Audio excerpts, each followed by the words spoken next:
Hi friends, బ్లౌజులకి back side పెట్టుకొని బో అనేది ఏ విధంగా రెడీ చేయాలో చెప్పబోతున్నాను. ఫస్ట్ పొడవు అనేది 11 తీసుకోండి, వెడల్పు అనేది 6.5 తీసుకోండి. ఈ లైనింగ్ని మెయిన్ క్లాత్ని జాయిన్ చేసుకోవాలి ఫస్ట్. తర్వాత ఈ విధంగా తీసుకున్నాక ఒక సైడ్ ఫోల్డింగ్ చేసుకొని స్టిచ్ చేసేయండి. ఓకేనా? స్టిచ్ చేసుకున్నాక ఆ రెండు ఈ విధంగా మిడిల్కి వచ్చేటట్లు చూసుకొని కరెక్ట్గా పెట్టుకొని 2 సైడ్స్ ఈ విధంగా స్టిచ్ చేసేసుకోండి. స్టిచ్ చేసుకున్నాక ఇప్పుడు దాన్ని టర్న్ చేసుకున్నాక ఆ కార్నర్స్ అనేవి కరెక్ట్గా వచ్చేటట్లు సిజర్తో ఈ విధంగా చేసుకోండి.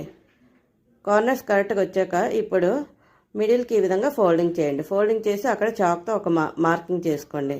మార్కింగ్ చేసుకున్నాక ఇప్పుడు వీడియోలో చూపించిన విధంగా వాటిని చిన్న చిన్న ఫోల్డింగ్స్ పెట్టుకుంటూ రావాలి. ఫోల్డింగ్స్ పెట్టుకొని వచ్చాక ఇప్పుడు దాన్ని సూది దారంతో కానీ లేదంటే మిషన్ మీద కానీ మీరు మిడిల్కి స్టిచ్ చేసుకోవాలి. స్టిచ్ చేసుకున్నాక బో అనేది రెడీ అయిపోద్ది. నచ్చితే ఒక లైక్, కామెంట్, సబ్స్క్రైబ్.